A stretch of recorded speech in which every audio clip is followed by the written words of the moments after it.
In the 1920s, as the world reeled from the First World War and the Great Flu pandemic, people in their collective grief turned to alternative systems of belief. Spiritualism, already making a new rise, was launched into the spotlight as proponents like Sir Arthur Conan Doyle waltzed around the globe giving lectures on the benefits of communicating with the dead. At the same time, there were others who found the subject altogether distasteful. The infamous magician Houdini had a particular fondness for uncovering false mediums, a pastime that would wind up causing some heavy controversy when one of America's oldest magazines proposed a competition to pay $2,500 to the first medium that they could prove to be genuine. This is Dark Histories, where the facts are worse than fiction. Hello and welcome to Dark Histories, Season 7, Episode 15. Before we start, just have a quick shout out. If you listen to the podcast on Spotify, you have undoubtedly realised that if you listen to the back catalogue, that it's not there anymore. I have had some trouble with Spotify. I have been in touch with them. Yeah, I don't know what's going on. For a while, the podcast was completely removed from Spotify. I did manage to get them to reinstate it pretty quick. But unfortunately, the backlog only goes back to March, so it's missing about 150 episodes. I have been in touch with them pretty much constantly for the last 2 weeks in efforts to try and make them speed up a little bit. They've promised me that the episodes will be back, but I can't give you a timeline. So if you listen on Spotify and you're in the back catalogue, I'm sorry, that's the best I've got for you at the moment. I can say that the podcast episodes are available literally everywhere else, and if I may be so bold, literally everywhere else is better to listen to podcasts than Spotify. But, if you like Spotify, and that's where you like listening to it. It will be back. But if you can't wait, it is available literally on every other podcast catcher out there. It's even just go on the website, darkhistories.com, it's available there. So the back catalogue is still available for everybody, everywhere, for free. You could also support the back catalogues completely on Patreon, but that makes me feel really dirty saying it like that because it feels like it's a paywall, which is not. But yeah, I'd say the Spotify thing, not my fault. I don't wish it to be gone. I've had a few emails asking me, why did you remove it? I definitely didn't remove it. It's just a technical issue on Spotify's end, and so they have promised that they'll fix it. But how long's a piece of string? Do you know what I mean? So that's best I've got for you, really. Aside from that, that's about it. Let's crack on with this episode because it's a gigantic one. So we'll just move straight onto that. It's called Mina, Crandon, Scientific American, and the $2,500 Psychical Challenge. In 1918, as the guns fell quiet across Europe and the world, huge numbers of troops flocked across land and sea to return home. Many were completely unaware that they carried with them a new threat. Even before the war was officially over, cases of influenza had begun to spread all the way from America, through Europe and into China. By the summer of 1918, cases were reported in Australia. Now, as the virus started to recede with only a slightly above average mortality rate for any given flu season, a false sense of security prevailed. Just as the first wave was coming to an end, a second wave broke out and followed a similar path. Facilitated by further troop movements and a propensity to push bad news out of the media spotlight in order to keep morale high during the last stages of the war, influenza ripped across the globe with a devastating impact. Medical intervention was limited and largely helpless. No flu vaccines would be available for another 22 years, and it was still 10 years before the beginning of the antibiotic revolution. As such, treatment relied heavily on basic quarantine and hygiene. By the end of the year, around a third of the global population had been infected by the pandemic, causing an estimated 50 million deaths. To say the huge loss of life of the war, followed by the flu pandemic, was life-changing for much of the world's population would be something of an understatement. The war alone had sparked deep questions into households who had lost entire generations, and with the pandemic, governments across the world created or revamped health ministries in order to industrialise the science of health.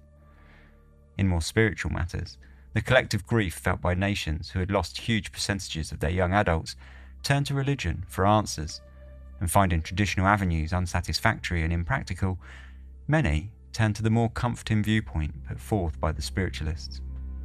For those ready to expand their beliefs, the rewards held the potential to allow them to speak to their lost loved ones again, and the comfort of knowing that their spirits continued to exist in another plane, free from pain and suffering.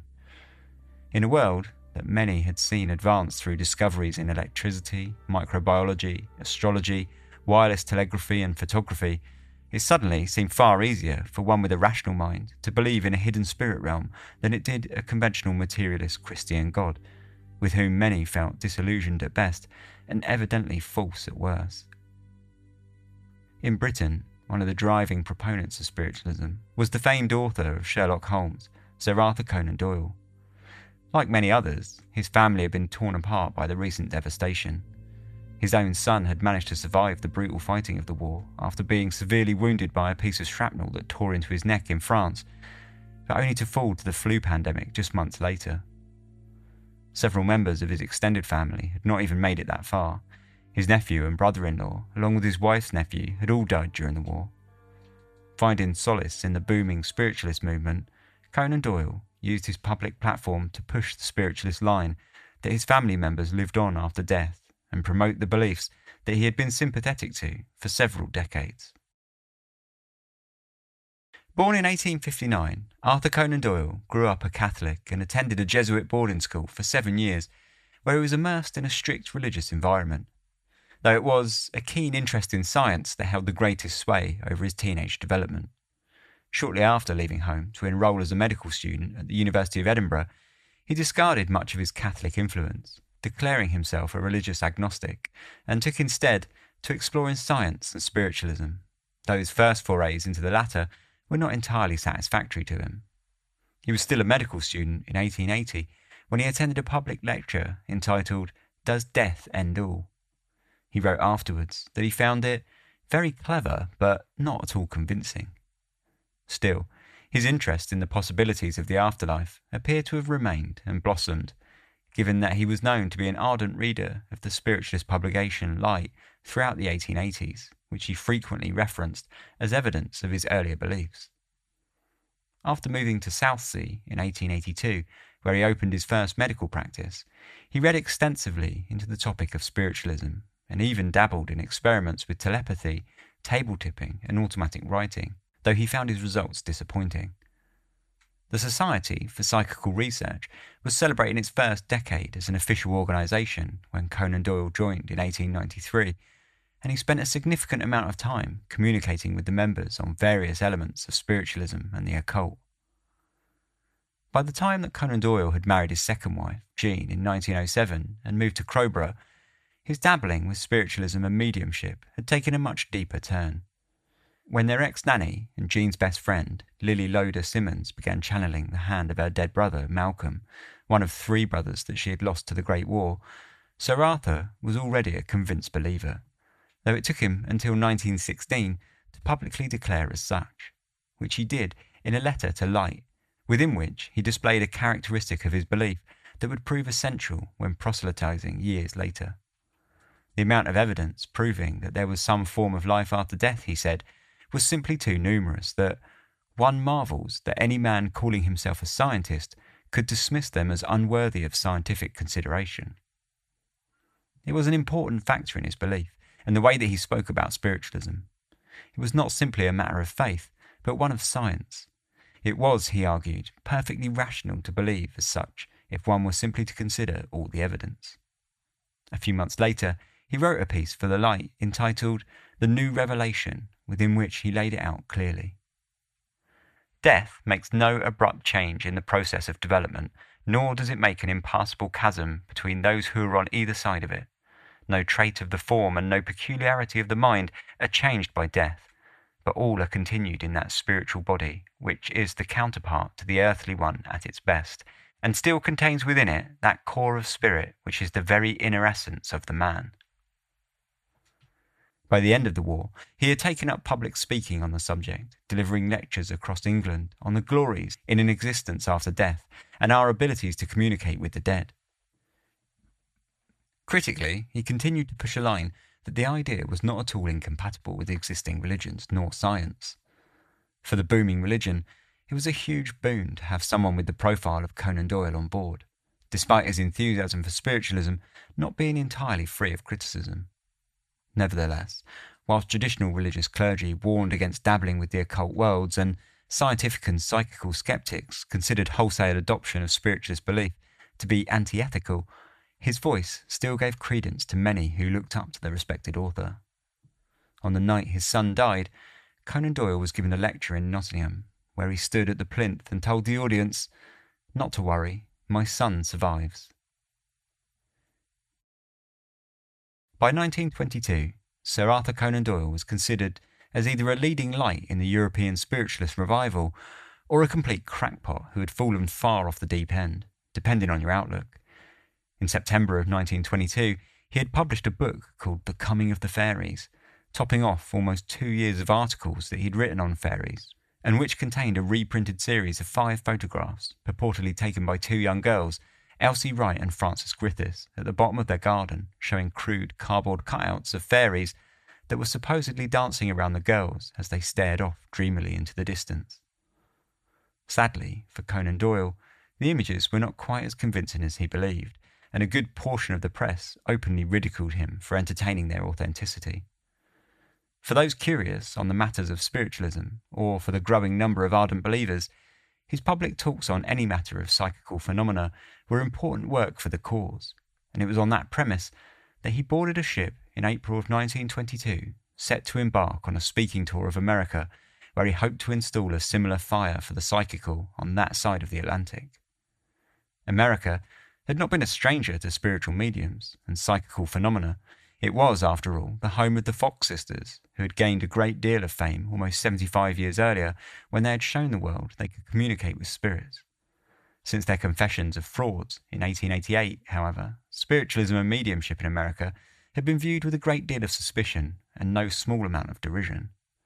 Now, Conan Doyle was making the pilgrimage across the water to tell the world how science and spiritualism were one and the same. On his opening night, he gave a talk on the existence of the afterlife to 3,500 New Yorkers, crammed into a packed-out Carnegie Hall. In his speeches, he told of his experiences sitting at séances throughout Europe, of seeing his mother's face materialize in the air before him, of how communication with the dead is possible via ectoplasm, and he gave a detailed description of the afterlife, including a possibility of marriage between spirits. His tour was front-page news in every city that he lectured in, though, just as in Britain before, he was not always given a free ride, as evidenced by Oregon's News Review, who gave a single paragraph to the famous author in order to point out that not everyone had the time for his blubber. Just like in Europe, however, Conan Doyle was catching a wave in America, who were experiencing a similar rise in the realm of metaphysics, and for every critical voice, there were several more who were willing to give the author a chance to state his case. At the end of his tour, as he boarded his ship to return home to England, he told the press of how he prophesied a great landslide in spiritualist belief throughout America that would see it dominate as the prevailing religion. Whatever one's belief in the subject, there was no denying that the American press had relished every moment of the tour, plastering the controversy across their front pages every step of the way, and that the public had eaten it up. The religious critics fumed, so dangerous was the spiritualist message. The psychical skeptics harkened back to the long string of fraudster mediums that had come and gone over the last 75 years, and the devout trumpeted in delight as they found new hope in a more agreeable future. Spiritualism, whether you liked it or not, was a hot topic, and if Conan Doyle had proved anything, it was that it had a surefire audience in America, whose press were ready and willing to facilitate its message. Founded in New York in 1845, Scientific American is the oldest continuously printed magazine in the United States. In its 177-year-long history, it has attracted some of the world's biggest names in science to write articles, including Albert Einstein, Thomas Edison, Marie Curie, and Nikola Tesla. Its founding, however, was not quite as smooth as its distinguished history would suggest, and it was sold, along with its subscription list of over 200 members, within a year to Orson Desai Munn and Alfred Ely Beach under the moniker of Munn & Company for less than $1,000. Capitalising on the popularisation of science in the 19th century, Munn steered the magazine to success from the very beginning, and before long it fostered a reputation as the premier publication for inventors, workshop tinkerers and scientists from an ever-expanding list of disciplines. Despite its lofty position in the world of publishing, the Scientific American was not above stooping low to capitalise on populist appeal. It had jumped aboard the craze for spirit mediums early on, printing articles on subjects like spirit photography and telepathy, and offering up expert opinions which never failed to sit on the fence. This approach to the subject was exactly why, in 1922, Orson Munn II and the magazine's chief editors were in a meeting to discuss a proposal put forth to them by Sir Arthur Conan Doyle during his time in America. Recognising it as a magazine with a stellar reputation and significant clout in the scientific world, Conan Doyle had approached Munn to propose a serious and dignified investigation into psychical phenomena. The proposal was more than that, though. Conan Doyle had challenged them to stop sitting on the fence and provide an editorial opinion on the matter. He was, the editors felt, questioning their dedication to curiosity and investigation. Accepting the spiritualist proposal, Munn wrote back to Conan Doyle to let him know that not only did they accept his challenge, they would be putting their money where their mouth was by publishing a public call for psychics and mediums to come forward and be tested. If they could crown a single one as genuine, they would award them a prize of $2,500. An initial announcement was made in the December 22nd edition of the magazine, along with a lengthy article on psychical phenomena under the headline, "A Square Deal for the Psychics." Announcing $5,000 for psychic phenomena. As a contribution towards psychic research, the Scientific American pledges the sum of $5,000 to be awarded for conclusive psychic manifestations. On the basis of existing data, we are unable to reach a definite conclusion as to the validity of psychic claims. In the effort to clear up this confusion and to present our readers with first-hand and authenticated information regarding this most baffling of all studies, we are making this offer. The Scientific American will pay $2,500 to the first person who produces a psychic photograph under its test conditions and to the full satisfaction of the eminent men who will act as judges. The Scientific American will pay $2,500 to the first person who produces a visible psychic manifestation of other character under these conditions and to the full satisfaction of these judges. Purely mental phenomena like telepathy or purely auditory ones like rappings will not be eligible for this award. The contest does not revolve around the psychological or religious aspects of the phenomena, but has to do only with the genuineness and objective reality. A follow-up, a month later in January 1923 edition, detailed the rules and introduced the world to the 5 men who would be judging the contest.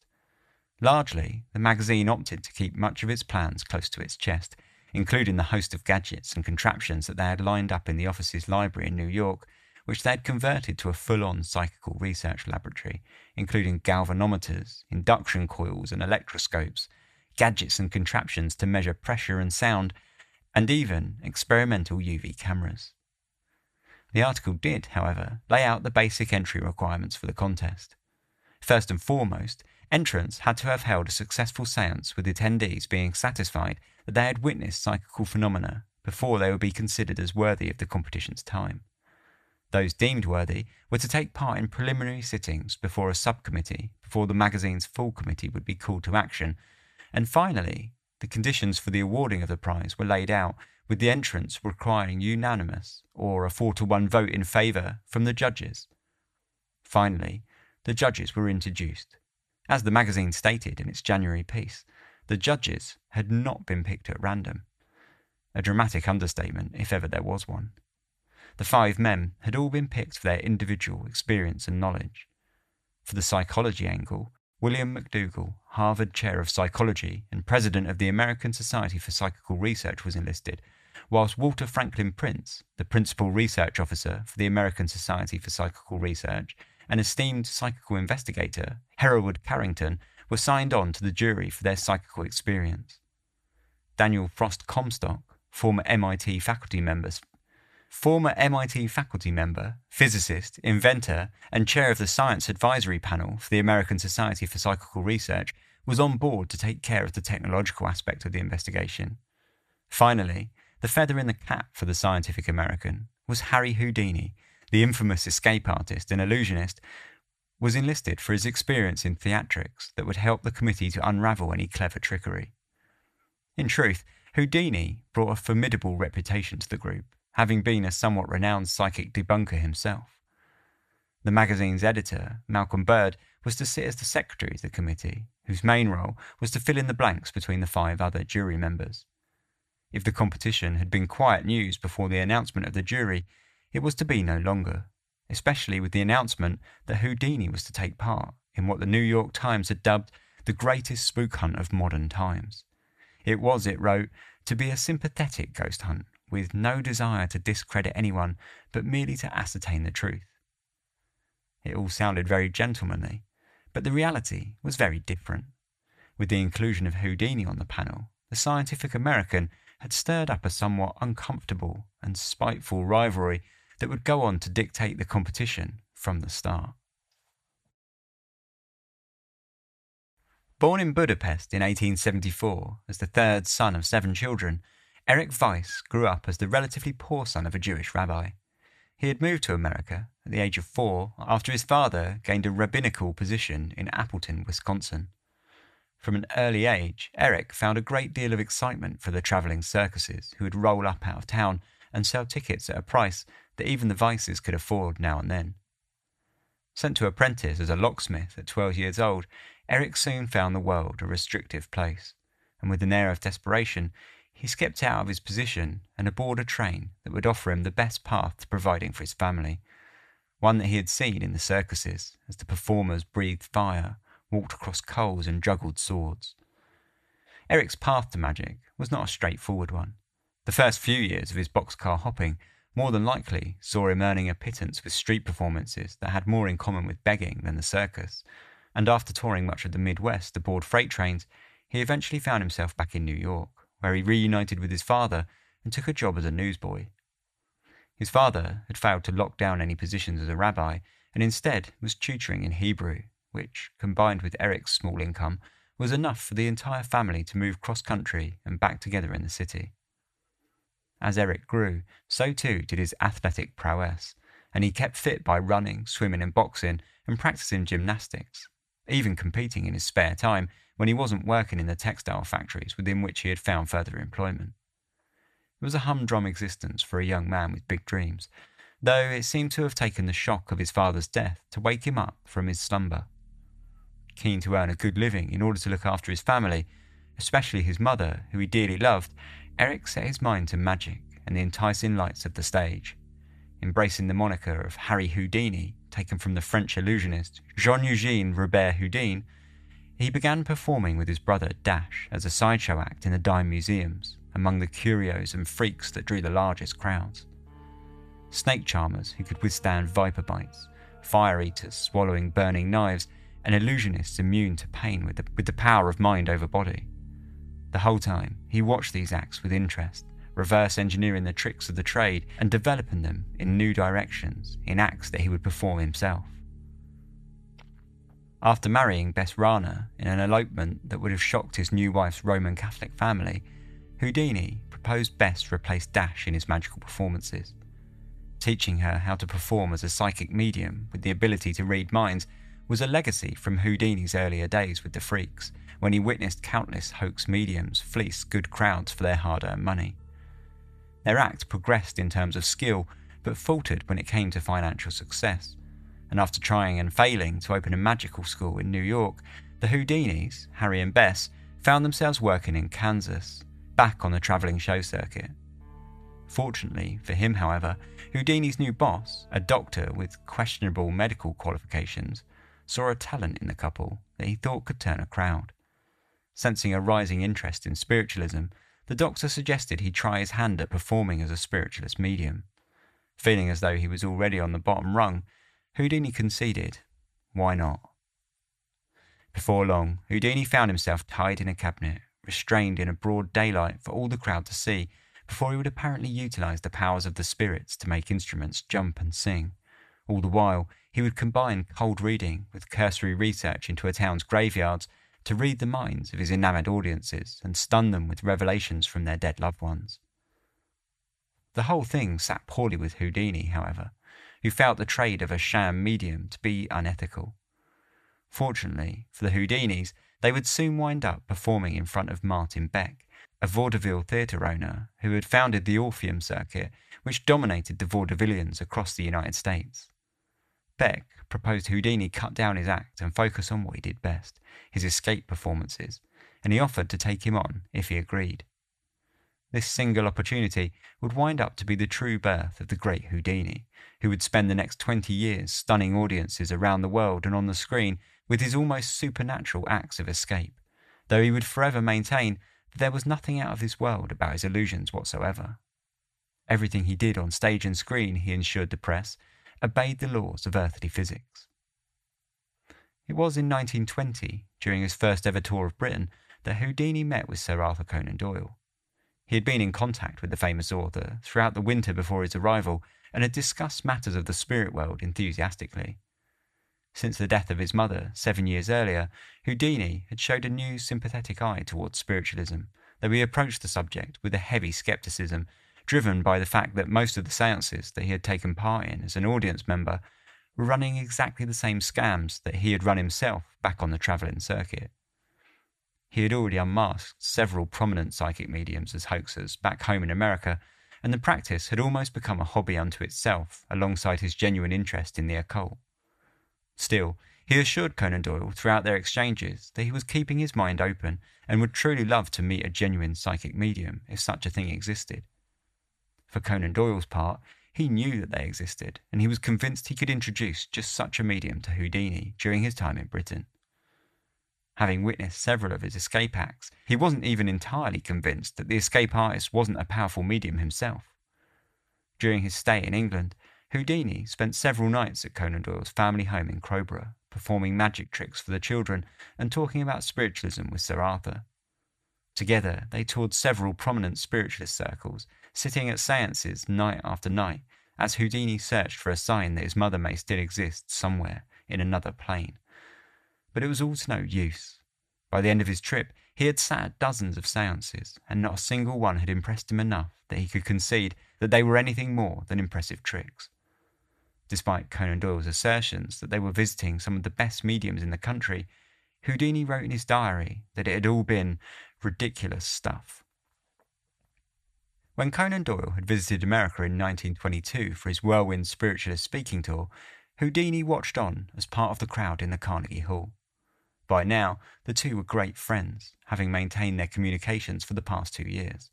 However, Houdini had still not managed to see the light that Conan Doyle continued to profess was there, if only the magician would approach the subject with less scepticism.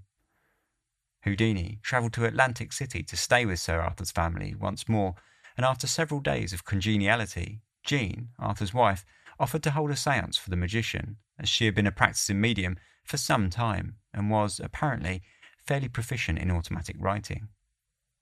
That evening, they sat down together and Jean fell into a trance, announcing to the sitters that she had made contact with Houdini's dead mother. Her hand jerked and twitched as she wrote a letter to the magician from beyond in a tense, scribbled pen. "Oh, my darling, thank God at last I am through. I have tried, oh, so often. Now I am happy. Of course, I want to talk to my boy, my own beloved boy. My only shadow has been that my beloved one has not known how often I have been with him all the while. I want him only to know that I have bridged the gulf. That is what I wanted. Oh, so much. Now I can rest in peace." Houdini was impressed by the evening, or, at least, that was the impression that he had left them with after he had waved them goodbye from the docks of New York several days later. In truth, the séance had been something of the last straw for Houdini, who told the New York Sun as much shortly after in an article within which he called all believers of spiritualism self-deluded and followers of spook tricks. Unsurprisingly, it was the last straw for Houdini and Sir Arthur's friendship at the same time, after the author felt, quite rightly, that his religion and his wife were both being attacked in public. Houdini explained the reason for his disappointment with the séance that they had conducted together in his final letter to the author. "I was heartily in accord and sympathy at the séance, but the letter was written entirely in English, and my sainted mother could not read, write, or speak in the English language. I did not care to discuss it at the time because of my emotion in trying to sense the presence of my mother, if there was such a thing possible, to keep me quiet until time passed, and I could give it the proper deduction. I trust my clearing up of the séance from my point of view is satisfactory, and that you do not harbour any ill feelings, because I hold both Lady Doyle and yourself in the highest esteem. I know you treat this as a religion, but personally I cannot do so, for up to the present time I have never seen or heard anything that could convert me, trusting that you will accept my letter in the same honest good faith and feeling as it has been written. But Sir Arthur did harbour ill feelings. In fact, the deepness of the divide was such that when he found out that the Scientific American had installed Houdini upon the jury for their psychic investigation, he was incensed, convinced that he would come into the contest with a biased and antagonistic opinion. Already upset by the sensational introduction of the large prize money, Conan Doyle insisted to Munn that in order to maintain their integrity and control, they must work together to ensure a serious list of contenders. Just like that, the Scientific American's psychical investigation had progressed from a competition for the spiritualists into a competition between Houdini and Conan Doyle, skeptic versus believer. In many ways, the embodiments of the public beliefs at large. In order to appease Conan Doyle's fears and in an effort to curb frivolous applications, Malcolm Bird travelled to Britain in order to seek out some of the religion's best and brightest. Conan Doyle preferred Bird to Houdini immediately, not least because from the very outset he seemed willing to believe. In a whirlwind tour across Europe, they visited mediums and sat for séances from London to Berlin, and though Bird thought he met several mediums that could prove worthy entrants, all that he reached out to and invited turned him down, unwilling to cater to the Scientific American's strict rule set and investigation. In the end, he returned to America without a single European entrant, but with a host of séance experiences that he felt would hold him in good stead for the competition. He also returned with Conan Doyle, who had proposed himself as something of an advisor, and the two continued their search for worthy mediums once they hit American shores. In the end, it took them almost 5 months to secure their first entrant. George Valentine was a Pennsylvanian spirit medium who claimed to have been guided through the spirit realm by a host of dead characters, including an opera singer and 2 Native Americans, Hawk Chief and Kokum. Bird liked him from the outset, impressed by his use of xenoglossy, having been recorded speaking 11 different languages in various seances, despite only speaking English himself. Like many mediums of the time, he made constant use of a spirit trumpet, a metal trumpet-shaped conical device that was usually placed on a table and then levitated around the room during a séance, blaring out voices of the dead as it whipped about the room. Valentine's first series of sittings in the Scientific American Library seemed to go fairly well. He managed to levitate his trumpet around the room, channel voices and pluck the strings of instruments placed within the room. At times, he spoke of a young boy who was running about the room and asked him to touch the sitters, who all felt his cold hand in the dark. Unfortunately for Valentine, his chair had been rigged with a series of electrical contacts, sensitive to the weight on the chair, and this was attached to a red light bulb in a second room that was watched over by an assistant with a watch who would mark down all the times when the light turned on, indicating that Valentine had left his chair. When the assistant's notes were cross-referenced with the dictated notes of each séance, the investigators found out that every case of supposed spirit manifestation coincided with Valentine leaving his chair. Aware that he was frauding the committee, the final séance on the 24th of May, just 3 days after they had begun sitting for the judges, Bird allowed him to hang himself by feeding him a choice selection of bunk information concerning a fictional dead friend of his named Harry Mayer, who Valentine then proceeded to make contact with, garbling out a host of nonsense information. In the press, Houdini took no prisoners, saying, "I never saw such awkward work in my life." It was a bit of a damp squib as far as the beginnings of the contest could have gone, but as the committee would find out, there were plenty more opportunities for the spiritualists yet. Months passed once more before a new candidate rose to the Scientific American's challenge, but eventually, in October 1923, 5 months after the expose of Valentine, Reverend Josie K. Stewart stepped up to the plate after being heartily recommended by Sir Arthur Conan Doyle. Josie Stewart was a pastor of the First Independent Church of Ohio, and at least on paper, she boasted an impressive mediumship quality whereby she proposed to be capable of manifesting spirit writing by simply placing the petals of a flower in between 2 pieces of card, which a spirit would then use as ink turning the petal onto writing on the card of the same colour as the original flower. Unfortunately, once up in front of the committee, she had a degree of trouble getting the ectoplasm flowing, and her first 2 sittings were a complete blank, in which she was unable to produce a shred of supernatural phenomena. After the 3rd test drew a 3rd consecutive blank, she complained that the library was detrimental to her efforts, calling it infertile ground. Instead, she proposed to take the test outside into nature, where she was much more comfortable. The following day, the group took a sitting in a garden instead, and after Stuart requested an overcoat to protect her from the chill October air, she was finally able to get things working. Mrs. Stuart, in broad daylight, and after a search of her person, produced, under conditions never before attempted, independent spirit writing on small white index cards, the property of the investigating committee. First, she pressed freshly plucked flowers between the cards and laid her hands on top of the pile. Then, after an appeal by Mrs. Stuart for the women present to pray for her success, 6 spirit messages in pink and heliotrope writing were revealed, written on what had been blank spaces. Among these spirit writings were messages from the late William James, noted psychologist of Harvard University and brother of Henry James, and the signature of the late William T. Stead. The cards showed fairly mundane messages, such as, "How happy I should have been for an opportunity such as this," which had apparently been written by William James. However, the display managed to impress the committee, which consisted of 2 members of the jury, Walter Franklin Prince and Hereward Carrington, along with Malcolm Bird and several other members of staff at the magazine. Their first port of call was to send the cards off to a lab in order to inspect the chemical makeup of the ink, as well as checking them under a microscope to see if any of the writing had left indentations in the card to suggest that it had been written by a pen. The next day, another séance was attempted back in the Scientific American Library, but once again, it drew a blank. In every sitting, Mrs. Stuart had intensely scrutinised the pack of cards handed to her by the investigators, in efforts, she told them, to discard dirty cards. However, she seemed to be looking for something else, which she may well have found, given that the investigators had pricked each card with a tiny pinprick in each corner in order to identify them as the same cards that they had originally handed out to her.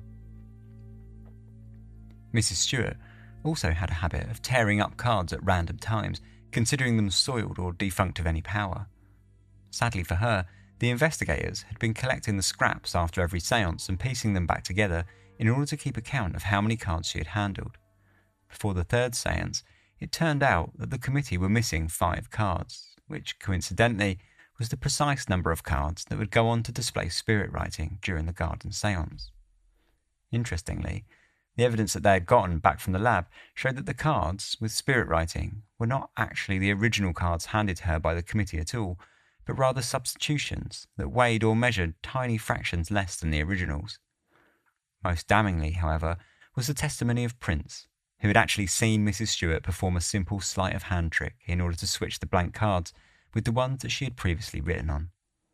The magazine publicly called her out as a fraud, which promptly called to an end to the 2nd investigation, though not before Mrs. Stuart threatened to sue them, unsuccessfully, for libel. With 2 down, the committee next turned to the Chicago-based Elizabeth Thompson, who entered the competition just 2 weeks after the unceremonial dumping of Mrs. Stuart. Elizabeth Thompson's claim to spiritualist fame was the ability to manifest ectoplasm and spirit apparitions from inside a spirit cabinet. Even before the test started, her inclusion had stirred a degree of controversy, given that she had been called out as an established hoaxer previously. Unsurprisingly, the test didn't turn out at all well, and after she arrived at the Scientific American Library and declared the place unfit for her brand of psychic qualities, she stormed out, never to return. The whole affair was rather fortunate, really, given that she was publicly called out as a hoaxer just days later, following a séance where she was caught smuggling reams of muslin cloth, a common substitute for mediums looking to hoax a spirit manifestation, into her spirit cabinet. Following the letdown of Elizabeth Thompson, the 4th candidate to come forward for testing in December of 1923 was the 24-year-old Italian-born medium Nino Pecoraro. Both Hereward Carrington and Sir Arthur Conan Doyle had already seen Pecoraro work and been significantly impressed by his abilities, which included channeling spirits to ring bells, play instruments, blow whistles and tilt séance tables, all whilst being confined to a straitjacket inside a spirit cabinet. Once again, the initial seances started well, as Pecoraro fell in a convincing trance, allowing the investigators to stick pins in his legs without showing any reaction, as well as to shine lights into his eyes. All the while, instruments inexplicably danced in the dark. It was enough of a result to impress Bird, who decided to summon Houdini from his tour, pulling him all the way from Arkansas to New York in order for him to observe the young man's sittings. The magician arrived skeptical from the start, convinced that he was utilising the skills of an amateur escape artist in order to perform his trickery, and so, in a gruelling hour and 45-minute setup, which saw Houdini order Nino's hands to be stitched into a pair of gloves that were, in turn, stitched into the pockets of his coat, and numerous small lengths of rope tied all around his body. Unsurprisingly, that night, no manifestations occurred, nor for the further 3 nights attended by Houdini. After he had felt he had made his case, Houdini left for the road once again, whilst a 4th séance took place without him, which naturally provided a host of spirit movement. Nevertheless, after Houdini's showing, the committee were gradually feeling less and less convinced of his abilities, though some suggested that his trances were at least genuine and that he may have been hoaxing without realising it. They booked Nino in for a 4th round of testing in the new year. However, they would never conclusively find out if he was genuine or hoaxing either way, as the medium backed out soon after and never returned to the New York offices. By now, the Scientific Americans contest had been running for a full year, and despite it gaining some fantastic commercial attention, proving to be a hit with the press and for its own subscription numbers, it had, so far, been something of a letdown. Even the magazine itself had produced an article suggesting that the event had lapsed into comedy. Most of the mediums who had applied had not been of sufficient quality, and those that had been recommended by Conan Doyle had offered up nothing but cheap circus trickery. It was time for something drastic, and so the magazine put out a public call for the most famous and best mediums to come forward to enter the competition and take the prize. They also re-emphasised that they were not out to catch crooks, and that they did not begin investigating a medium with that assumption, and that they were a friendly band of investigators just looking to discover the truth. Their appeal worked. Mina Crandon was the wife of an esteemed Harvard graduate and preeminent surgeon, Dr. Leroy Goddard Crandon. Born in Ontario, Canada in 1888, she had grown up on a rural farm before moving to Boston as a young woman, where she worked as a church secretary and met grocer Earl Rand, whom she married and together had a son with, which they named John. During the First World War, she volunteered as an ambulance driver, which was how she met Roy Crandon in 1918, who was working as the head of surgical staff in the New England Naval Hospital. Coincidentally, she had met him a few months previously while suffering appendicitis, and Roy had been her surgeon, though how much of that meeting she actually remembered is anyone's guess. Nevertheless, as an ambulance driver, she took a shine to the doctor, and within months had filed for divorce from Earl and taken the doctor's hand in marriage as his 3rd wife. She and her son, John, moved into the doctor's Beacon Hill house, a tall 4-storey red brick affair, and the pair quickly grew into their new life as socialites. He, the successful doctor, and she, the beautiful young wife. Mina especially took well to her new life, thriving amongst the crowds at dinners and evening soirees, where her natural charisma made her an instant hit within Boston's polite society. Despite the fact that Roy's grandfather was purportedly something of a medium, neither of the Crandons had shown much interest in spiritualism, nor religion at all for that matter. Roy had been living for some time as an open atheist, and Mina's impression of spiritualism had been gathered at a soul séance that she had sat in on with a friend for a spot of fun, where she had spent the majority of the evening doing her best to stifle her laughter, whilst the medium attempted to channel the spirit of her dead brother Walter. Pushing aside her obvious scepticism, at the end of the evening, the medium took it upon himself to suggest that he felt that Mina displayed all the qualities of a spiritualist communicator, and he felt fairly convinced that she was harbouring undeveloped mediumistic powers. How much of the suggestion that she took on board is unknown, but at least for the time being, she put the event behind her and continued on with their life, sans conversations with the spirits. Dr. Crandon, on the other hand, had met with the British physicist and spiritualist Oliver Lodge whilst he was on tour in America, and found himself rather taken by the new outlook. Attracted by the scientific angle of an afterlife, he immersed himself in the subject, staying up late at night to thumb his way through handfuls of occult and spiritualist texts. when Mina had mentioned her own experiences sitting at a séance and being told that she was a potential medium, the doctor hand-waved it away. Despite all his newfound enthusiasm for the other side, he still found professional mediums to be a terribly crooked bunch. And for a while, the Crandons continued their life as such, until something changed in May of 1923. Whilst the Scientific American was gearing up to put their first entrant to the investigative sword, Mina and Roy Crandon were preparing a narrow wood-panelled room on the top floor in their house to seat their first ever séance.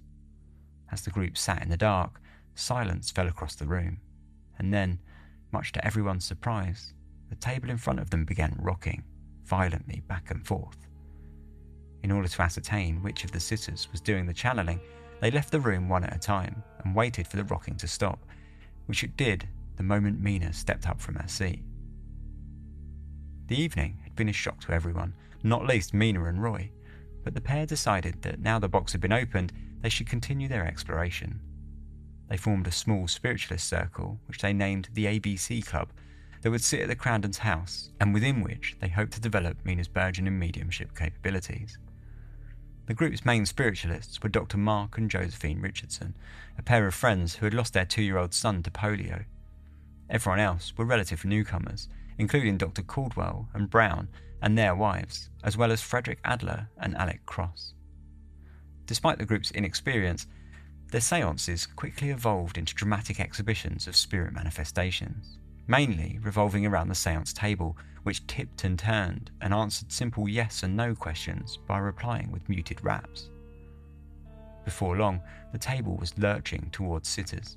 At one point, it even reportedly forced Dr. Caldwell out of the room and down the hallway as it bowled after him entirely of its own volition.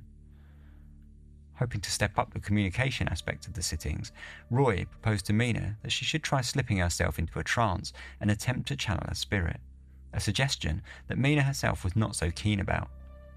Naturally, the group decided to leave the decision up to the raps of the table, which by now they had deduced had been from the spirit of Mina's dead brother, Walter, who had perished in a railway accident 12 years prior.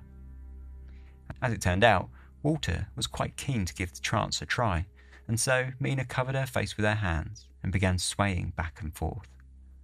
Before long, she was bellowing out to the room, "I said I could put this through," in a deep voice that all in attendance were convinced was the voice of Walter. When she came to, the sitters all clamoured to feel how wet her forehead had become from conducting the trance, which they were convinced was residual ectoplasm. After channeling the voice of Walter to the ABC Club, the group continued to grow, as Roy invited his Harvard buddies to investigate their little séance circle. By now, Walter's appearances were a slick act, as he whistled to the room to announce his arrival, and then proceeded to ring out piano notes, clatter chains across the floor, and even levitate the table, though it was only for a few inches and a brief period. As the sittings passed, however, the performances from Walter continued to grow, and soon the table was floating at shoulder height, and even dancing to music that the sitters played from a Victrola in the corner of the room. On one particularly dramatic evening, Walter told the group to take the table downstairs into the living room, and once there, he made it float over to the piano and actually play the keys, though one assumes that without individual fingers, the tune was not altogether one of much beauty. With so much activity occurring during their séances, Dr. Crandon could only see one natural step to take next, and that was to contact Sir Arthur Conan Doyle to make him aware of his wife's abilities and ask him how he would suggest they proceed as a circle in order to support her abilities. It was a small step for Conan Doyle to contact the Scientific American Committee and suggest that they check out Mina. At first, the Harvard Chair of Psychology, William McDougall, was sent alone to view the sittings and test the waters to see if she deserved a full investigation, but soon after, Bird was also sent for. Their first impressions were that Mina was charming and beautiful and rather more down-to-earth than the mediums that they had tested so far for their competition. They had tried some early controls, but so far they had been rather limited. Tests, such as placing a mouthful of water in Mina's mouth and then asking Walter to talk, had all shown positive results. Nevertheless, Mina's trance performances impressed Bird, who somewhat characteristically found the séances impressive. There was one hitch for the Scientific American, however. McDougall and Bird had suggested to the pair that they enter the competition, but neither had shown much enthusiasm for the idea. $2,500 was a lot of money in 1923, but the Crandons were not hurting for money. Mina did not really want the press attention, and besides, they already had plans to visit Europe that winter. In December, the Crandons met Conan Doyle in London, where Mina impressed him by manifesting Walter, who tossed a spirit trumpet around the room, levitated a table, and displayed his new talent for reporting various objects into the séance room, including, at one point, a live pigeon. Whilst in Europe, Mina sat for the Society for Psychical Research in London, as well as for psychical researchers in Paris, who she all left absolutely gobsmacked with their mediumship skills. On their final night in England, the two stayed with Arthur Conan Doyle in London and held a private séance, which concluded a fantastic success. After they had returned to America in the new year, Mina's séances continued to grow rapidly as Walter apparated ashtrays and flowers into the séance room, and Mina began summoning spirit lights in an effort to summon a full-bodied apparition of Walter. Since their return, they had kept in contact with Sir Arthur Conan Doyle, who was, by now, heavily advocating for Mina to enter the Scientific Americans contest. Eventually, Roy caved and submitted Mina as an official applicant on the grounds that Mina would be referred to as Marjorie in any press coverage in order to conceal her identity. The Scientific American agreed, and Mina Crandon became the magazine's fifth contestant, a shining light in a sea of ridiculous hoaxes. Sir Arthur was growing in confidence for a successful result by the day. Now an official applicant, Mina's séances began under the close scrutiny of Malcolm Bird in April of 1924. The group of Harvard scientists who had been attending séances with Mina for the past year or so were folded into the Scientific Americans Preliminary Research Group, who agreed with the committee that they would assemble a full report on Mina before they would deem her worthy of calling for the full group to investigate. The magazine's first report on Mina, which did not mention her at all by any name, was gushing, as Bird wrote that she was potentially one of the objective strongest mediums yet known. In her favour, the piece pointed out that the séances were not operated on a professional money-making level, and in fact likely cost the Crandons money, given that they fed the sitters at each séance and then afterwards put them up for the night in their own home. Mina had also decided that if she were to win the prize money, then she would donate it to fund further psychical research into mediumship by the magazine.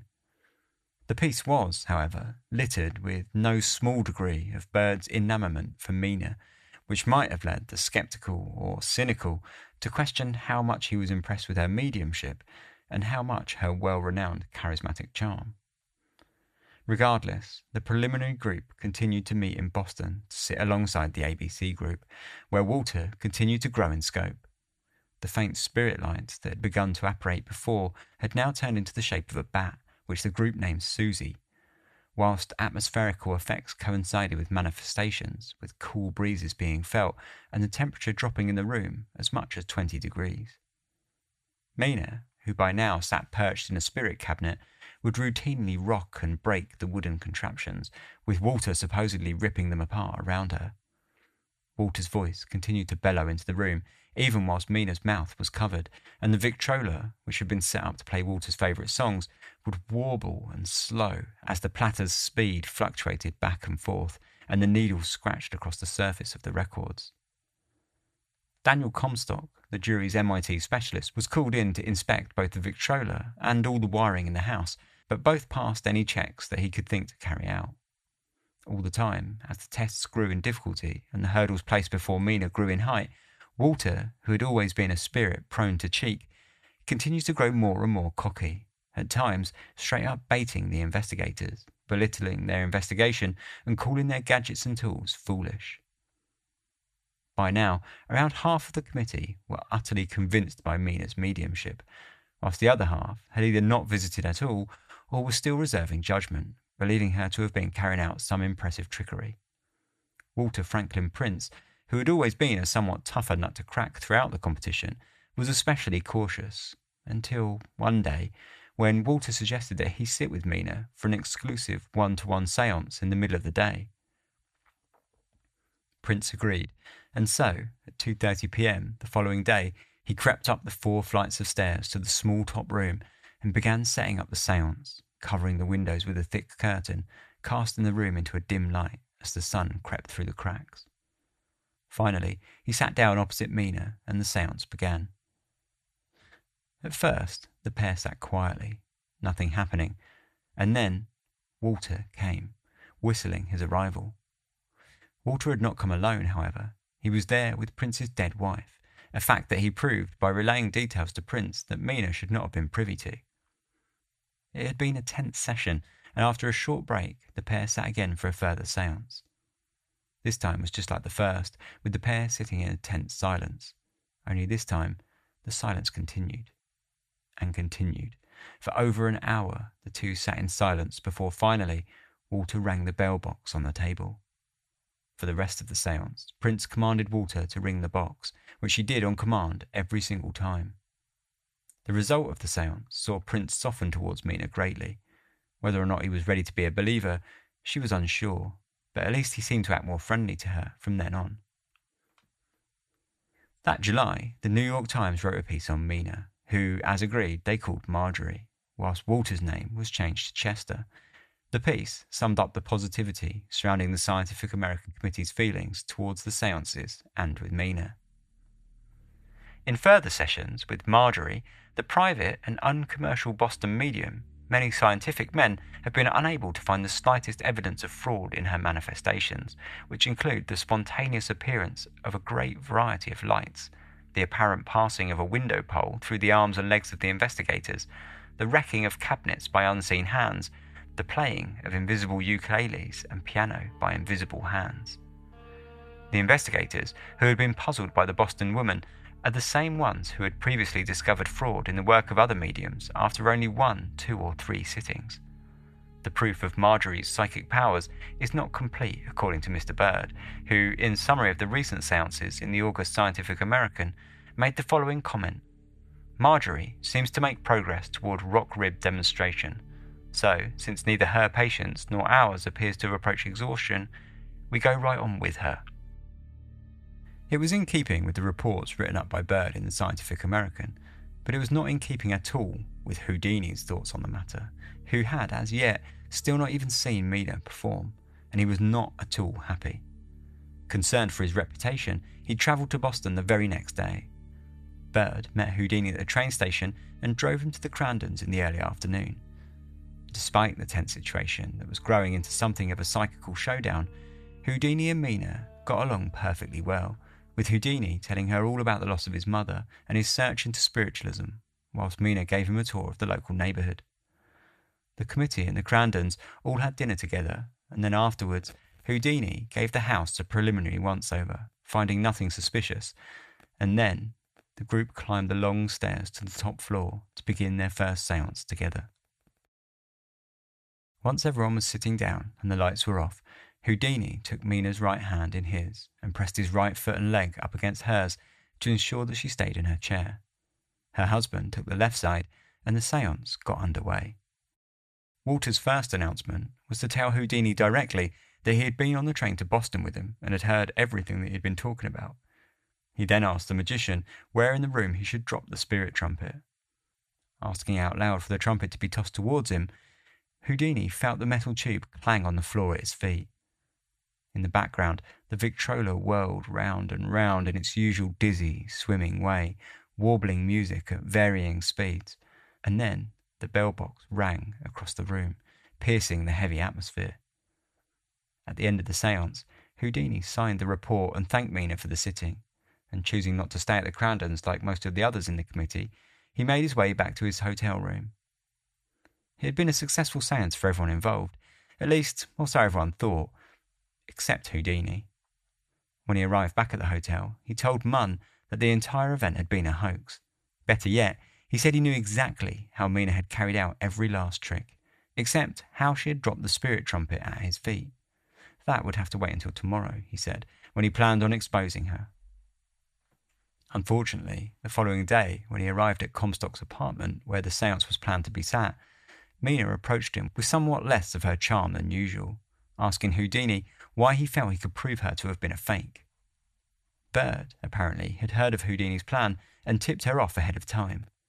Furious that Bird would have done such a thing, Houdini confronted the secretary of the commission, though instead of telling him that Mina had told him outright, He only said that he had put two and two together to come to the outcome that Bird was the snitch.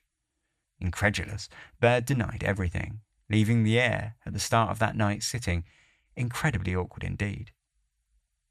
Despite the tense atmosphere, the séance went off as planned.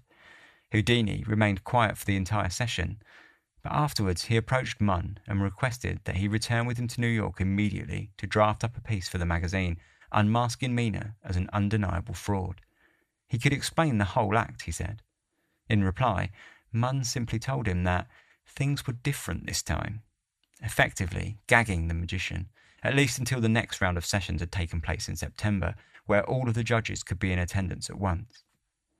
Despite the seeming reluctance to accept Houdini's viewpoint, however, Munn did pull Bird's planned piece for that month's magazine. Fortunately for Houdini, he had an ally in Prince, who also believed Mina to have been a fake, and together the pair asked Munn to remove Bird from the investigation. Prince felt that Bird's opinions had grown unsavoury, and guessed that Bird had become so enamoured with Mina that he could no longer be impartial. Houdini went a step further and outright accused Bird of helping Mina to hoax the séances. Concerned for the reputation of the magazine, Munn agreed to sideline Bird, forbidding him to attend the next round of séances and removing him from his position as secretary of the committee. Meanwhile, whilst Prince and Houdini were starting fires in one office in New York, the Boston Advertiser was starting fires in Boston by releasing a piece on Mina's real identity, which they had discovered after a reporter had followed one of the investigators to the Crandon's house. Whilst the press wrote of Mina as the beautiful psychic who had proved the judges wrong and Conan Doyle right, Houdini seethed. He had until September to create a device that would prove the psychic a fraud, and so he got to work. In September, Houdini boarded a train bound for Boston. In his luggage, he submitted a large box full of cut pieces of wood that, once put together, would form a device imaginatively titled Houdini's Box. The box was, in essence, a square wooden cage with a sloping roof that Mina was supposed to sit in. There was a hole at the top of the slope, just wide enough for her head, and two in the sides for her arms. Despite its absolutely bizarre look, it was, he assured the medium the next day, after he had assembled it before the séance, entirely comfortable and nothing that he would not agree to sit in himself. With the box ready, and everyone gathered in Comstock's apartment once more, Mina settled herself to begin the séance. This time, however, she requested that she be left alone with the members of the ABC Club in order to get the séance started with a positive atmosphere.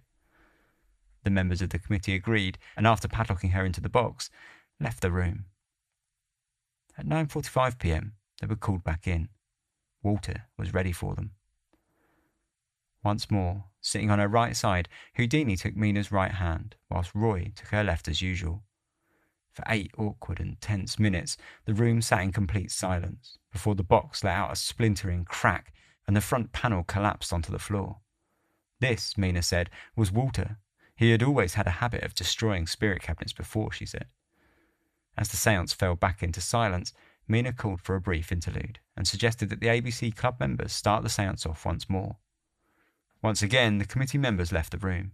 Only the next time they returned, it was not to see out the end of the séance, but instead to be greeted by outrage and accusations. Whilst everyone had been out of the room, members of the ABC Club had checked the bell box and found a piece of rubber eraser stuffed inside, which had effectively worked to mute the bell. They accused Houdini of trying to sabotage the sitting, which the magician roundly denied. If the night could possibly have gotten any more awkward, Bird then showed up to question why he had not been invited to the séances, only for Prince to tell him that the magazine had found his infatuation with Mina to be hindering the investigation and destroying the integrity of the committee. Now it was Bird's turn to fly into an outrage, and he launched into a tirade, resigning himself from the committee, which would have been effective if Prince had not already taken his place under the direction of Munn. Eventually, the night came to a close, with just about everyone going home upset as somebody. Houdini went back to his hotel and rebuilt his box, this time choosing to use stronger staples rather than simple brass tacks. Unbelievably, despite all of the difficulties, the following day, Mina submitted to once again step inside Houdini's box, as they prepared for another séance in a thoroughly stone-cold room. As the lights were turned off, Houdini once more took Mina's right hand. This time, however, he asked Prince to take her left, rather than Roy, who he suspected to have been facilitating his wife's deception. Soon after, the familiar whistle of Walter's arrival rang through the darkness. Walter, usually so full of joviality and cheek, however, was not a happy spirit. "What is this you have left in the cabinet, Houdini?" he called out into the room. Genuinely surprised, Houdini could only reply by asking what, as he had absolutely no idea what Walter was talking about. As it turned out, Walter had seen a 6-inch collapsible ruler in the bottom of the cabinet, and he called out Houdini for planting it there in order to incriminate his sister. In a torrent of violent language, he called Houdini a bastard, and then said that he had cursed him with a black magic that would follow him until the day that he died.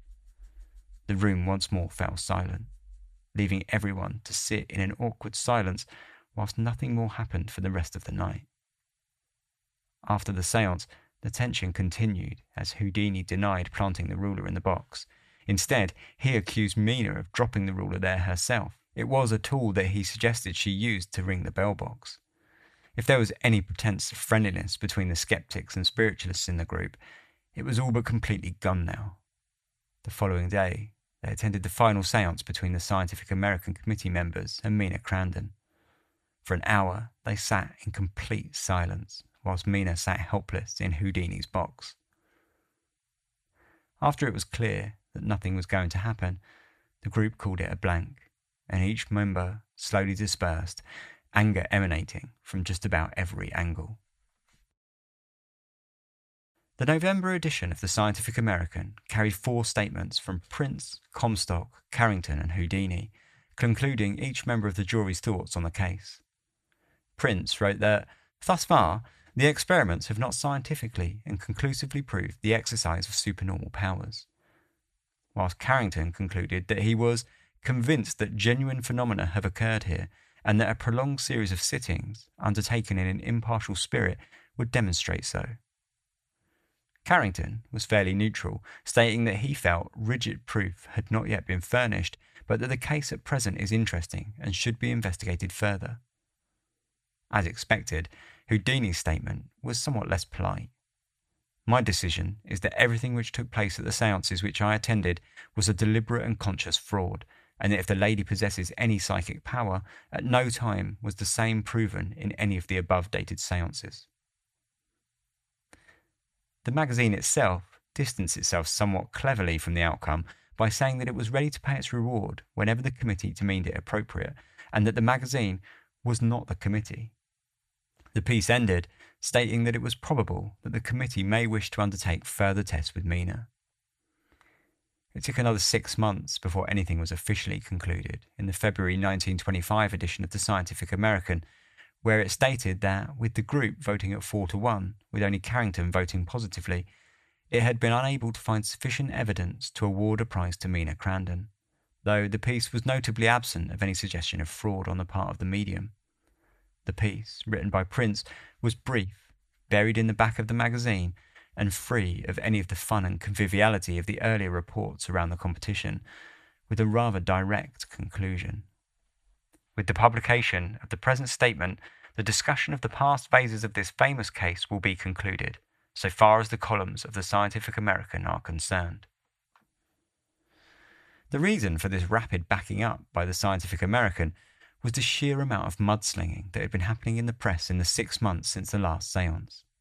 In that time, Houdini had published a pamphlet entitled "Houdini Exposes the Tricks Used by Boston Medium Marjorie," within which he gave detailed descriptions of how she had hoaxed various phenomena, including illustrations.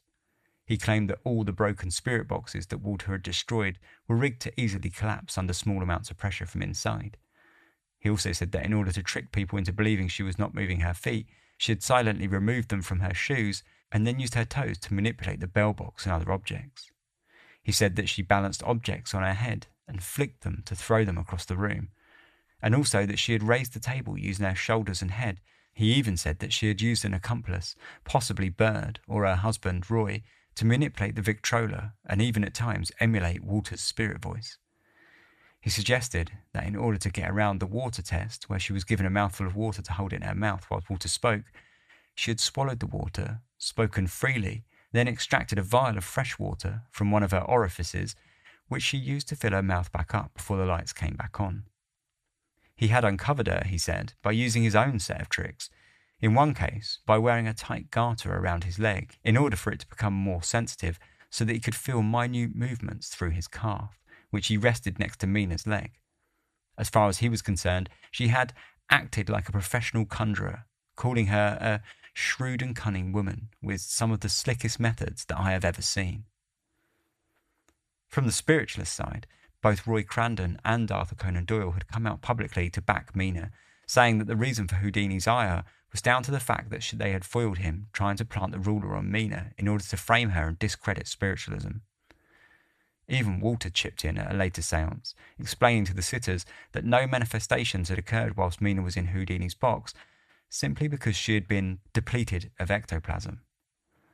Bird suggested that the box had cut off the psychic current, and Mina herself spoke to the press, saying that the box had been a psychic insulator.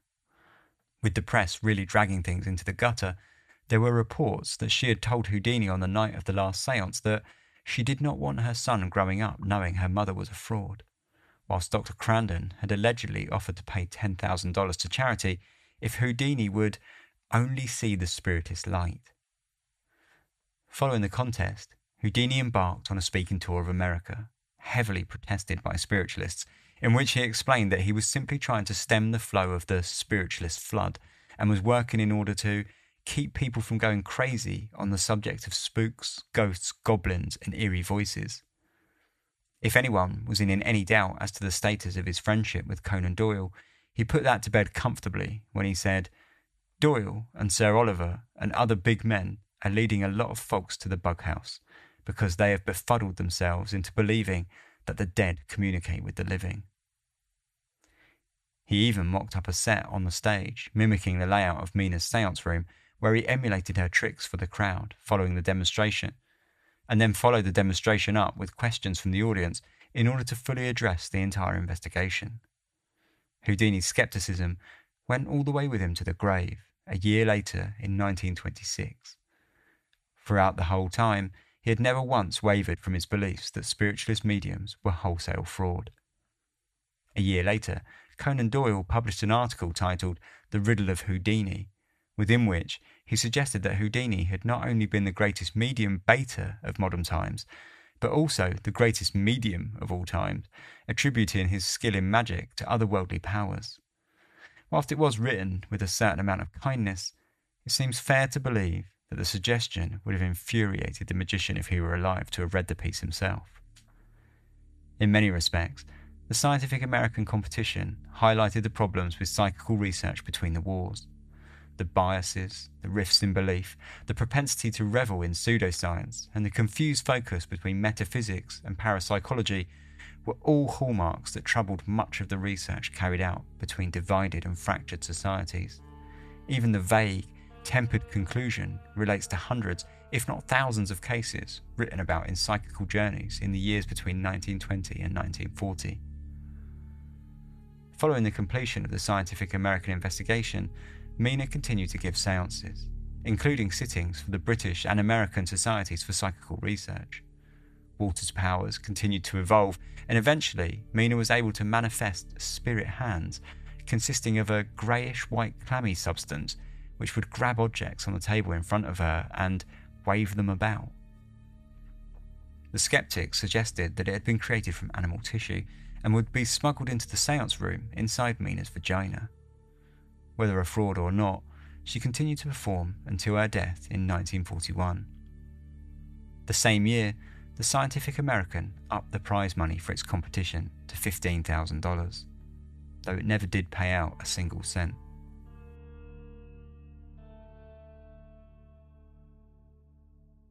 Well, that was quite a story. The story of Mina Crandon and the Scientific American. We'll talk a little bit, just a bit about that, because it's been a long episode, but we'll talk a little bit about that after these short advert breaks. I'm back. Yeah, thanks for listening. What a story, though. What a great story of a great time, actually. A period that I really enjoy researching for Dark Histories, with that kind of like interwar period where sort of spiritualism was really booming. It's really I mean, it's a fascinating period. You've got, the Society for Psychical Research was probably in their like absolute peak period at that point. So it's a great period to research. This actual story, though, despite it being a really long episode, this is seriously just a brief overview of what actually happened. I do like to be as detailed as possible with Dark Histories, but in this case, I had to literally almost be as detailed as possible whilst keeping it like flowing and a story like in an hour, because I mean, you could easily make a 12-part podcast series on this story, and the great thing about it is you could do that probably quite easily, because if you're interested in this story, there is so much out on the internet, like freely available. Basically, almost everyone involved with this case was sort of academically inclined in some way, so they pretty much all wrote books about it. So there's tons of books about it from all different angles and perspectives. You've got the skeptics, you've got the believers.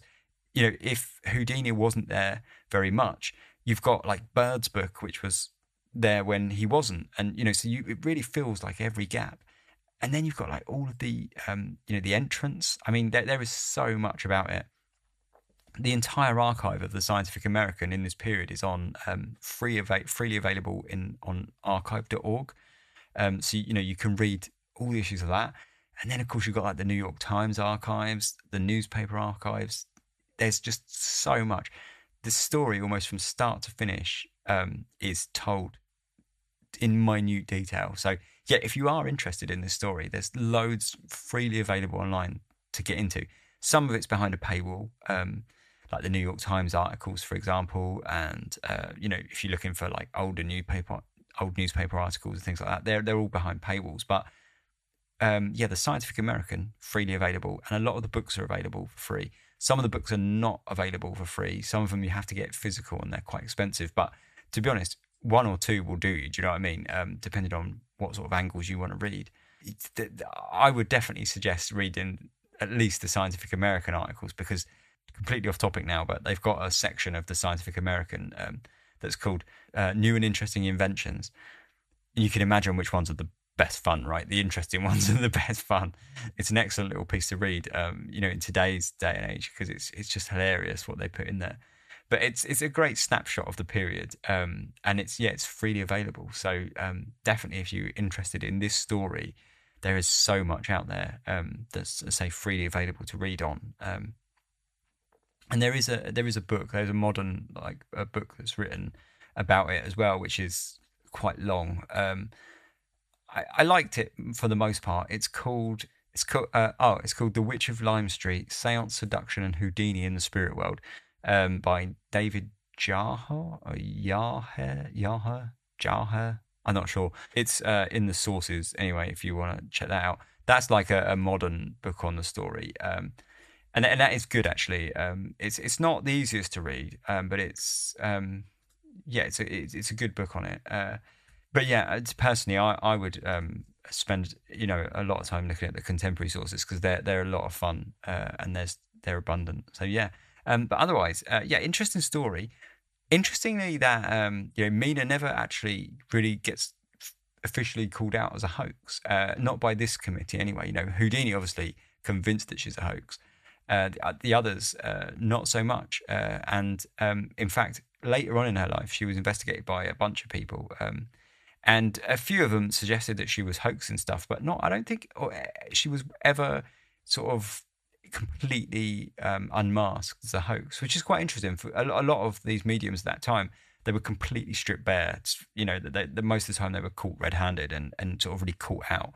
You would have mediums being caught smuggling things like up all sorts of cracks and stuff like that. Whereas Mina, I don't think she was ever sort of nailed down, caught sort of thing, which is interesting. I don't think she was a medium. I think it's fairly obvious that she had accomplices in the room. Apparently she was having an affair with one of the committee members, which is interesting.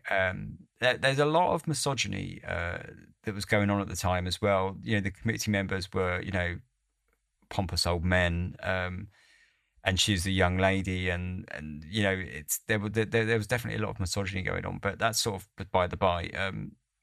You know, just talking about her as a medium, I obviously don't think she was real, and like I say, I think she almost definitely had either her husband or Bird, and maybe the committee member that she was having an affair with. I think it was Carrington that she was having an affair with. One, or if not all of them, were probably helping her.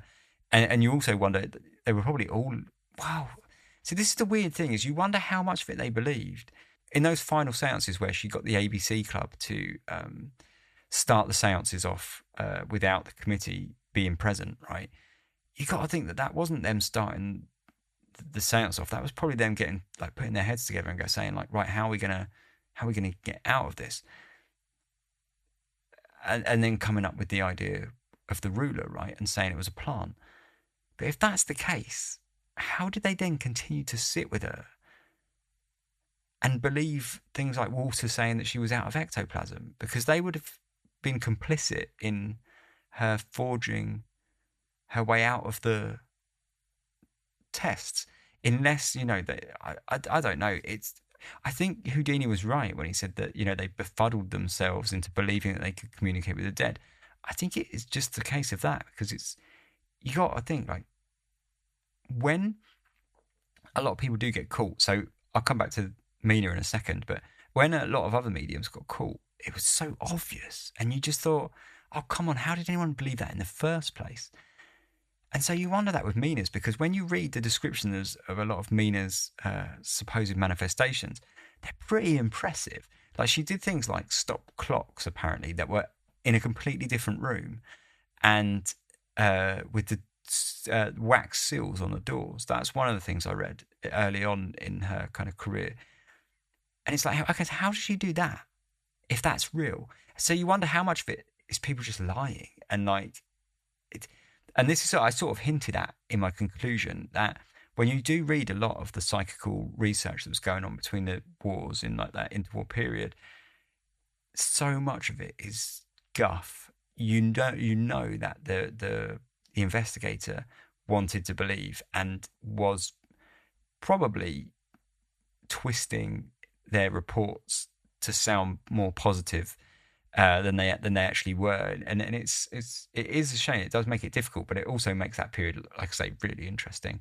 In terms of Mina, I think all of these things were happening. I think a lot of it was fake, and I also think a lot of it was embellished to sound more impressive than it was, because otherwise, I mean, the table playing the piano, for example, I don't think that, I mean, maybe she just lobbed the table at the piano and it just made a clang. I don't know, because, I mean, all I know is I got 10 fingers and I play the piano and I don't do it very well.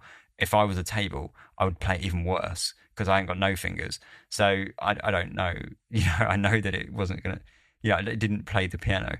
And the other thing with the table sort of bowling down the corridor and pushing the guy along, like, did that happen, or was that just embellishment? You got to think that was just an embellishment, because either that, or she really did do all these things and she really was a spirit medium, and Walter really was back from the dead. And I don't think that's true. I think but that's really the only other answer, the only other conclusion that you can draw, is that it was all fake and embellished, or it was true. There is no like real middle ground here. I don't know. I think it was basically all just fake and embellished, but that's just me. Anyway, a really interesting story. That the Houdini and the Conan Doyle element is interesting. You know, that kind of head to head. I do think that Houdini was possibly carrying biases into the investigation.